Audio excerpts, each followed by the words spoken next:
Oh yeah, you see it. The new APS t-shirts are available now. The link is down in the descriptions.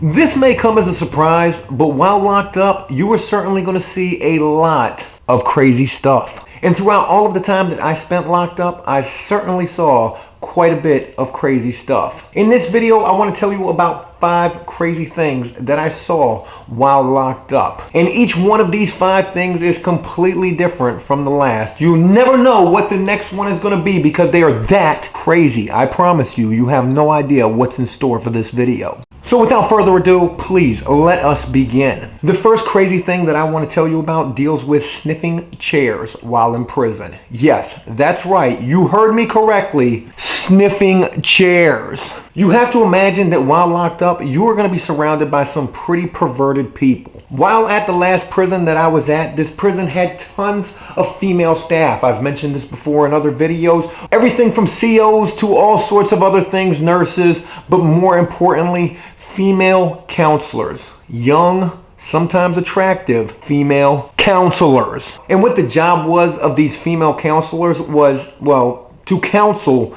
prisoners. We had to go to groups pretty much all day long while at this prison. All sorts of dumb groups to talk about our feelings and what color best describes our mood. Or better yet, and this is verbatim, a question that a counselor asked during a group one time, if you could describe yourself as a car, what kind of car would you be?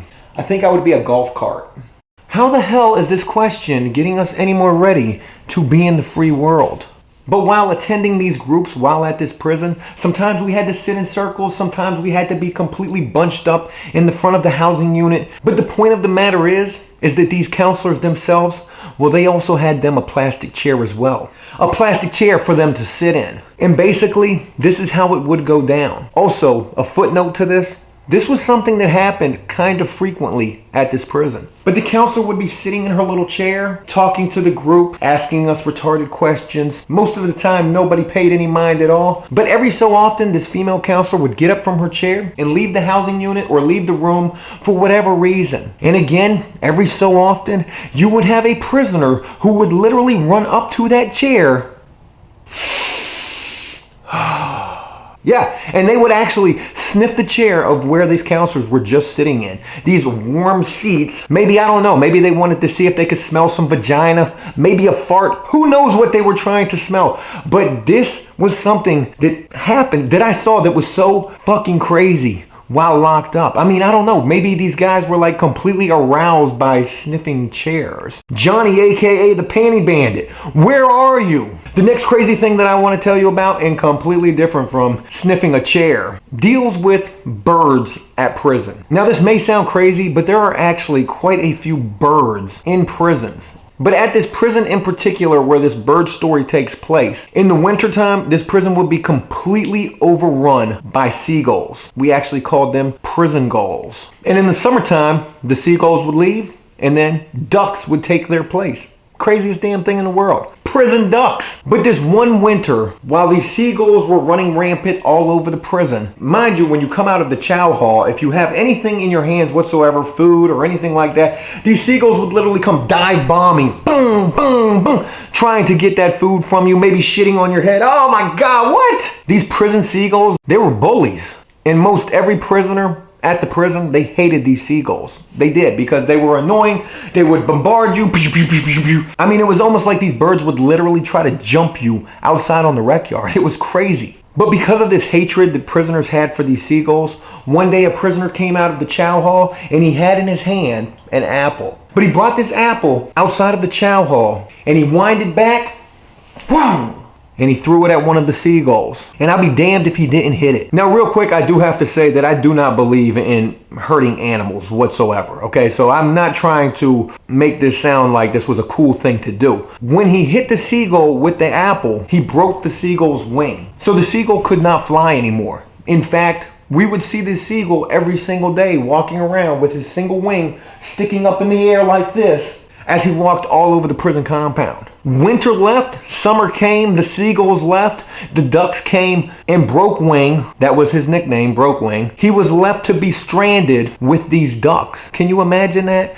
Being a lone, broken-winged seagull in a whole world full of ducks. But he survived that summer with those ducks. In fact, it was the craziest thing ever because I can remember one night I was walking back to my housing unit after leaving some little art program, and it was nighttime, and you could see ducks literally sitting in the prison yard. They would sit there and sleep all bunched up together. But as I was walking back to my housing unit, I will never forget this. It was literally a circle of ducks sitting in the prison yard surrounding Broke-winged seagull as he slept right there. I mean, this thing was like almost touching to me to see because I literally was witnessing like these ducks accepting this seagull. It was crazy. Summer passed, winter came, the ducks left, and the seagulls came back, and Broke-wing was still on the prison yard, running around with his little broken wing up in the air.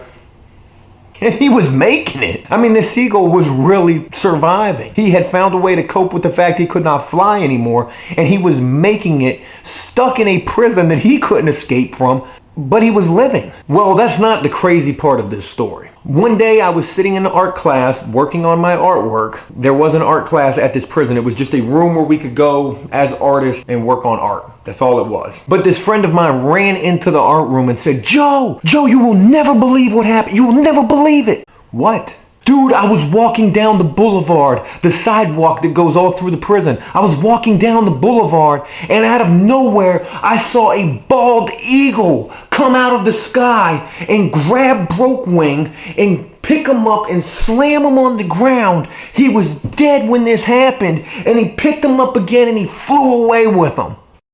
What?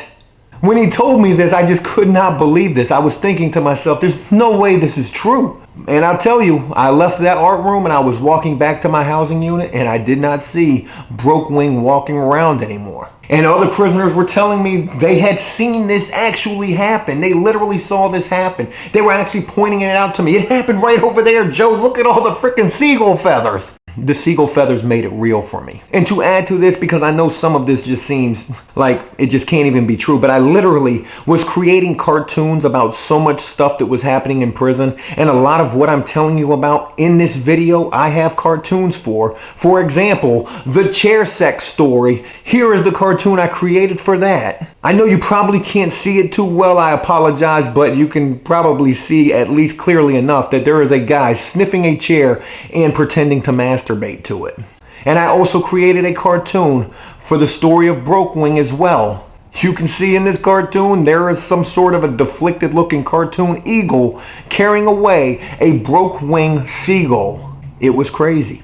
The next crazy thing that I want to tell you about involves a guy that I met while in prison. This guy was an absolute weirdo, okay? He had like a porn obsession. He was one of my #1 customers while I was selling porn. I was a porn kingpin while in prison. And he got on the phone a lot. And when he got on the phone, you just can't help but notice certain people when they're on the phone because they get on the phone and immediately just go into, who is that? Who's that in the background? I can hear him. What is he saying? Who is that? Do I know him? Can you send me some money? But as I was getting to know this guy and we were talking about women, problems that we've had in our lives with women, him telling me his sob story about his girlfriend who he didn't know if she was really going to be with him when he came home. He was getting ready to go home in about 30 days. And I said, dude, you don't have anything to worry about. You go home in 30 days. Of course she's going to be there. And he said to me, he said, Joe, it's just a little more complicated than that. I mean, how much more complicated can it be? You're getting ready to go home. She's going to be there.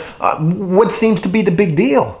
And he said, Joe, I'm going to tell you something that I haven't told to anyone. She's a guy, isn't she? He said, my family is not accepting of this relationship at all. That's no big deal at all. Hell, I've had plenty of girlfriends that my parents can't stand. I remember one time in particular, my mom looked out the window, saw my girlfriend sitting in the car, and she said to me, she said, Joey, she looks like a whore. Well, thanks, Mom. Thanks a lot. I said, who cares what your family thinks? He said, Joe, she's my sister. Get away from me. What? He said, yeah, she's not my real sister. She's only my half sister. We've got the same dad. Well, she's technically not your full sister. I don't know if that's still considered incest. But yeah, this guy literally told me while locked up that he was dating his own sister. And I even made a cartoon about this. Now, while looking at this cartoon, you probably can't notice the fact that the paper kind of looks like it was balled up. I really want you to pay attention to this and see if you can tell that the paper was actually balled up, because it was.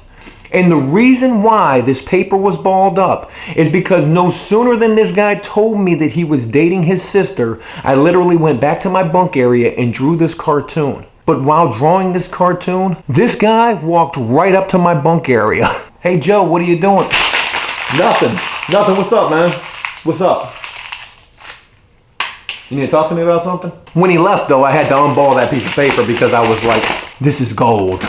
I need to get this to the outside world immediately. The next crazy thing I want to tell you about is about a fat guy that I met while locked up who had the worst hygiene I have ever seen in my life. Matter of fact, that's a bad way to put it. I have ever smelled in my life. Forget the fact that he was fat, okay? Nothing against fat people, but when you are overweight, especially locked up, you really do need to take showers. Take showers often. Hell, take showers every day. It's kind of a part of life, even while locked up. I mean, in certain cases, you won't be able to take a shower every day, maybe not even every week. Hashtag isolation, solitary confinement, the whole. But this guy wasn't in any of those. In fact, he was in general population where I met him, and he didn't take showers. And he stunk so bad, so bad.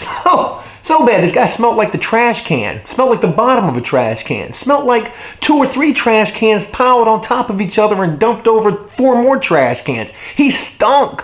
But even crazier than the fact that this guy was fat and didn't take showers and he stunk was the fact that one of my buddies came up to me and said, Joe, you'll never believe what I just saw that fat, nasty, stinking guy doing. Well, whatever you're about to tell me, I'm not going to be surprised by this at all because we're locked up. He said, Joe, I was taking a shower and I saw that fat guy come into the shower, and I mean, I saw him. You know, you don't really pay attention to people who come into the showers, but when it's a fat, nasty guy who doesn't take showers, you can't help but notice because maybe you're thinking, yes, this guy's taking a shower. But that wasn't the case at all, Joe. He actually came into the shower and he was picking up from the floor of the prison shower pieces of used soap. Why would he do that? Was he cleaning? Was he cleaning the showers? It was later found out that this nasty, no showering fat prisoner was taking these little bitty pieces of used soap from a prison shower. Mind you, a prison shower is a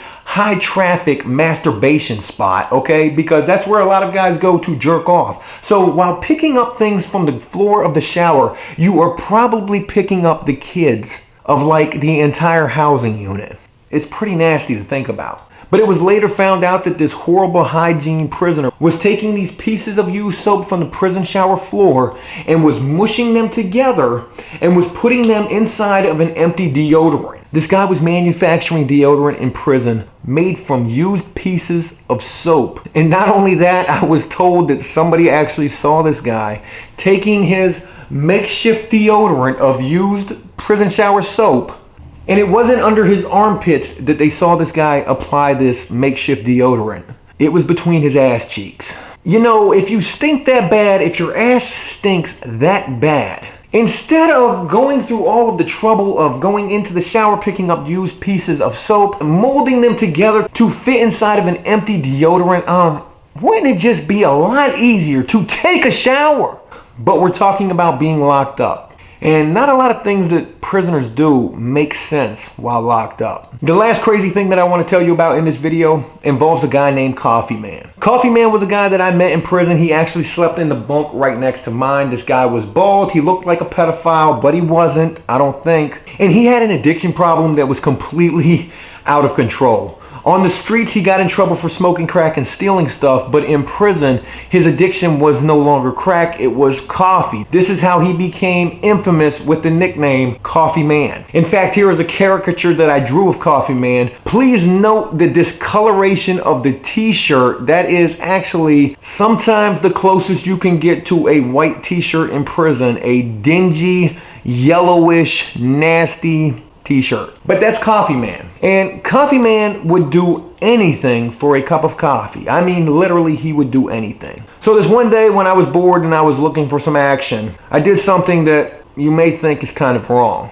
But I said to Coffee Man, I said, hey man, I know you really like to drink coffee, so would you be willing to partake in a challenge, a prison challenge? And he said, sure, Joe. Yeah, what is it?